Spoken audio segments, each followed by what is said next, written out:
Mi experiencia ha sido buena porque fue un medio de rehabilitación de cuando yo perdí la vista. Las barreras usualmente son las actitudes de la gente que está inmersa en esto. Jueces, FECOA, al menos FECOA durante muchos años no nos ha dado participar. Este, y cualquier atleta con discapacidad pues tiene el anhelo de competir con las personas que son su referencia, ¿verdad? Entonces eso es una barrera que a nivel de federación nos ha costado mucho. El juez nada más dice no se puede y no lo incluye y se acabó. Entonces mi experiencia contra los míos ha sido muy buena, contra mis iguales, pero a la hora de querer competir contra otras personas que no tienen discapacidad para de esa manera aumentar el nivel, digamos. Eso es una barrera que la Federación de Atletismo siempre nos ha puesto.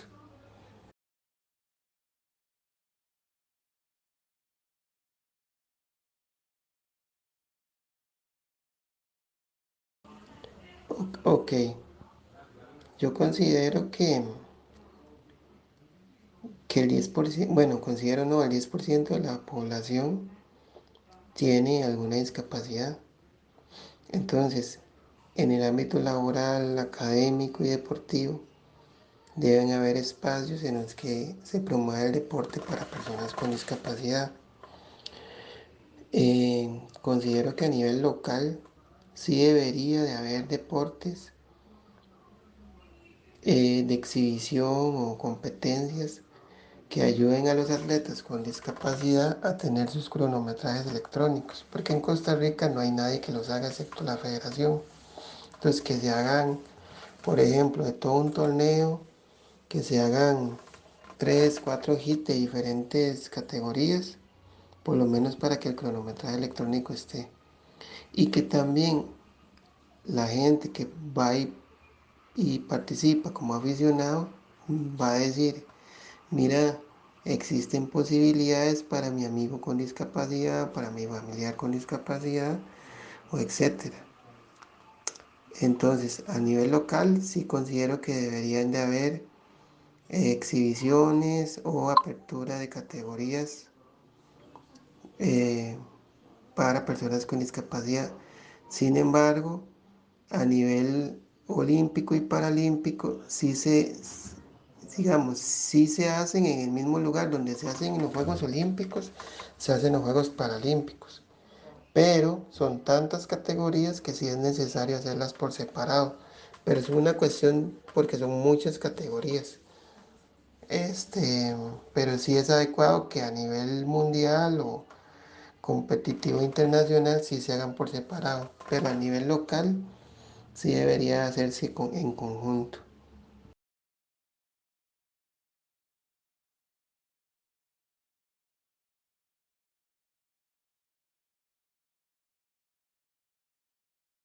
El tema de accesibilidad y la organización de eventos, principalmente con eventos culturales, es un tema que realmente se puede abarcar de diferentes aristas.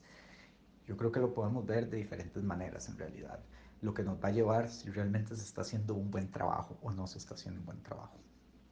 En primer lugar, desde la óptica o desde la perspectiva de una persona con una discapacidad visual, creo que hay ciertas o ciertos paradigmas que la gente que no está en condición de discapacidad, en el caso de una discapacidad visual, piensa que son temáticas asociadas con lo que respecta a la accesibilidad.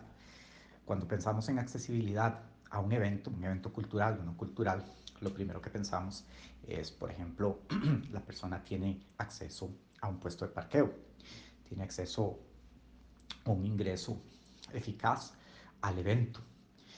Y creo que una vez que cerramos ese capítulo, no pensamos más allá. Pero en caso de una discapacidad visual, la accesibilidad va más allá de sencillamente un puesto de parqueo o un ingreso eh, rápido, ágil al evento.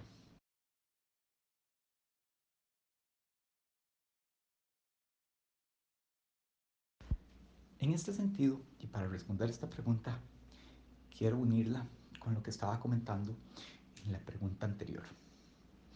Definitivamente los museos son experiencias audiovisuales en su mayoría en este país. Y como una persona con una discapacidad visual, en la mayoría de los casos, he tenido que ir a un museo y siempre voy acompañado de una persona o varias personas que que no están en condición de discapacidad. Estas personas tienen la buena voluntad de compartir conmigo sus percepciones de cualquier recurso audiovisual o visual que esté disponible en el museo.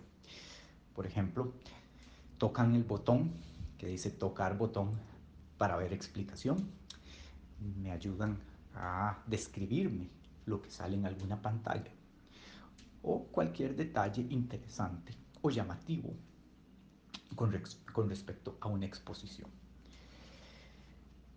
Esto hace el papel de una audiodescripción, pero hay una limitante al empoderamiento de la persona en condición de discapacidad.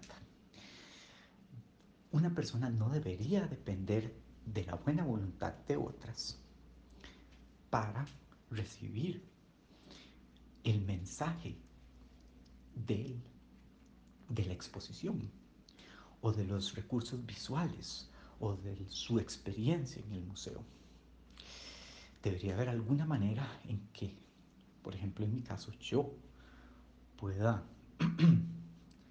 percibir o recibir el mensaje sin necesidad de, aunque sea de buena voluntad, entre comillas, molestar a las personas que me están acompañando. Y en ese aspecto, si hablamos de los paradigmas e introducimos el paradigma del empoderamiento de la persona en condición de discapacidad, de que pueda sentir independencia y no tener necesidad de otros seres humanos para inclusive disfrutar de la cultura, entonces no están haciendo su trabajo bien y esa preparación entonces está deficiente.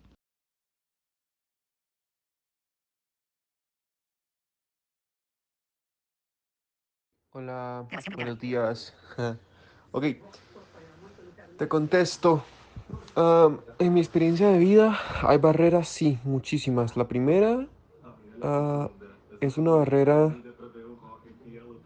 es una barrera actitudinal, pero también una barrera que viene desde el prejuicio, ¿sí? Y entonces, primero que nada, la cultura siempre ha sido una cuestión de élite, ¿sí? En este país, no solamente para las personas con discapacidad quedar excluidas, sino para un montón de colectivos y colectivas, ¿sí? Un montón de poblacionistas. Entonces siguen pensando y predeterminando a qué aspectos de la cultura yo debería tener acceso. Entonces, por eso se hacen exposiciones de arte para incluir a personas ciegas. Entonces, todo es táctil. Ajá. Pero ¿y si a mí me gusta el teatro? ¿Qué pasa? ¿Verdad? Ah, bueno, no, que vamos a hacer obras en teatros que sean accesibles. Accesibles para que la persona con discapacidad pueda ser parte del público, pero no para que pueda ser parte de la obra. Sí, porque seguimos pensando que la cultura es un producto de consumo. Sí, que yo solamente voy al teatro, yo voy al cine, consumo la película. Yo voy a la galería y veo las obras o las puedo tocar. Yo voy al concierto y escucho. Pero no estamos pensando en que las personas con discapacidad podemos producir arte, generar, ser actores, actrices, pintoras, cantantes, qué sé yo, eh, podemos danzar, ¿sí? Podemos hacer un montón de cosas. Podemos ser portadores y portadoras de cultura dentro de un territorio indígena, si hay una persona indígena con discapacidad.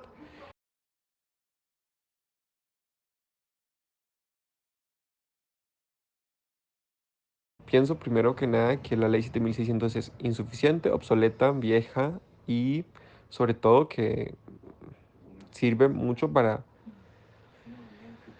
tapar pequeñas heridas, pero no para curarlas, ¿sí? Para eso tenemos la Convención Internacional de los Derechos de las Personas con Discapacidad y tenemos la ley de ah, autonomía personal de 2016, ¿sí?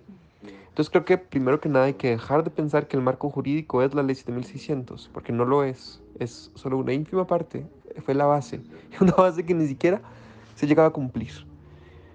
Pienso que en cuanto a mecanismos, necesitamos muchísima más participación de las personas con discapacidad en la toma de decisiones, en los mecanismos de incidencia, desde el consejo de la persona joven hasta los consejos municipales, el consejo consultivo del Poder Ejecutivo, qué sé yo, ¿sí? Eh, y además, creo que esos puestos de incidencia, que existen algunos, tipo los que tienen que ver, por ejemplo, con CONAPDIS, con COINDIS, tienen que ser elegidos de una forma distinta, de una forma más participativa, donde las juventudes con discapacidad tengamos un lugar. Porque, ¿qué es lo que sucede? Existen puestos que tienen relativa incidencia relacionados con CONAPTIS para personas con discapacidad, pero esos puestos solamente pueden ser ocupados por personas que tienen asociaciones de personas con discapacidad legalmente constituidas. Estas asociaciones, por lo general, están compuestas por personas bastante mayores. Y entonces eso hace que los espacios de participación sean bien adultocéntricos y no representen realmente las necesidades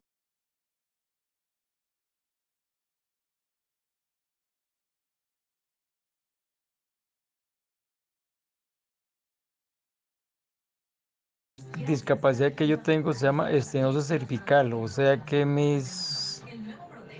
mi cuello prensó todos los nervios, entonces eso me ha ido degenerando día a día y en este momento lo que tengo, además de eso, tengo unas hernias en las cervicales, lo cual me está dificultando mucho caminar en este momento.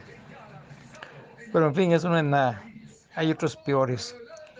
En relación a la primera pregunta, considero que sí, que el país se ha visto obligado, tanto en la parte privada como en la parte pública, a través de la ley 7600, en la mejora de las zonas para el público, ya sea en la preparación de rampas, ascensores y todo tipo de cosas para que cualquier persona que tenga una discapacidad tenga accesibilidad a todo lugar. Y eso me parece muy excelente, puesto que muchas personas en realidad eso les ocasionaba grandes dificultades o grandes traumas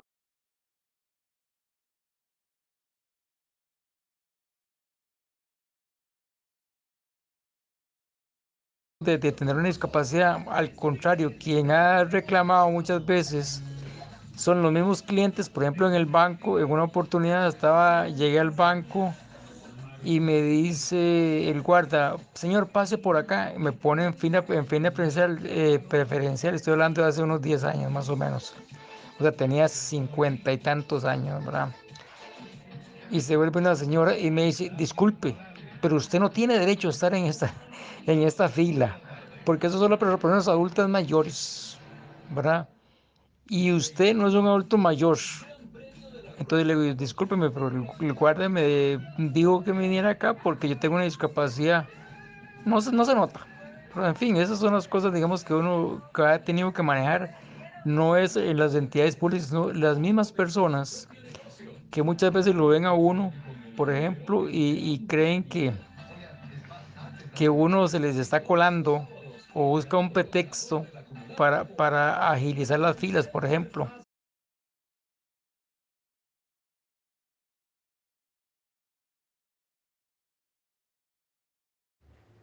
Yo soy Salvador, vivo en las lomas de Pambita, tengo espina bífida y tengo 20 años.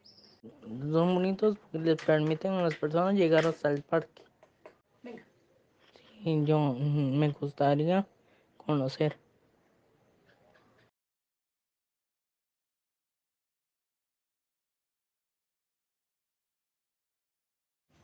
Sí, conozco el parque, pero no sabía que había un columpio. Espero un día ir a conocer.